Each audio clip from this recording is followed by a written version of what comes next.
আসসালামু আলাইকুম ওয়া রাহমাতুল্লাহ। প্রিয় দর্শক, রোজা ইসলামের ৫টি স্তম্ভের একটি। এটি আল্লাহর কাছে অত্যন্ত পছন্দনীয় ইবাদত। তবে জানেন কি? কিছু নির্দিষ্ট দিনে রোজা রাখা নিষিদ্ধ করা হয়েছে। আজ আমরা জানব সেসব দিন ও তার কারণ। যে দিনগুলোতে রোজা রাখা হারাম। ১. ঈদুল ফিতর ও ঈদুল আজহার দিন। এই দুই ঈদের দিনে রোজা রাখা সম্পূর্ণ হারাম।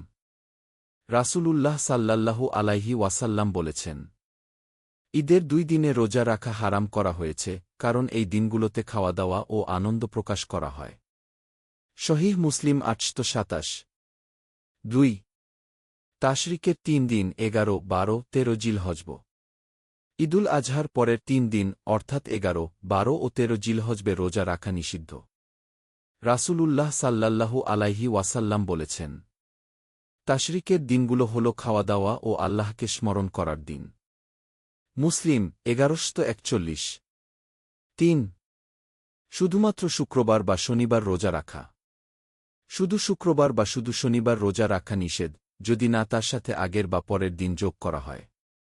রাসূলুল্লাহ সাল্লাল্লাহু আলাইহি ওয়াসাল্লাম বলেছেন, তোমাদের কেউ যেন শুধুমাত্র শুক্রবার রোজা না রাখে, যদি না সে আগের বা পরের দিনও রোজা রাখে।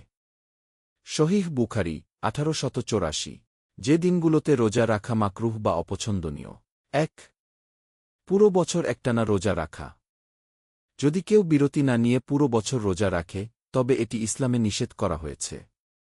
কারণ এটি শরীর ও ইবাদতের ভারসাম্য নষ্ট করে। ২. শুধু আশুরার দিন রোজা রাখা। ১০ মুহররম আশুরা রোজা রাখা সুন্নাত। তবে একা শুধু ১০ তারিখে রোজা না রেখে নয়, অথবা ১১ মুহররমের সাথে মিলিয়ে রাখা উত্তম। প্রিয় দর্শক, ইসলাম আমাদের জন্য সহজ ও সুন্দর ধর্ম।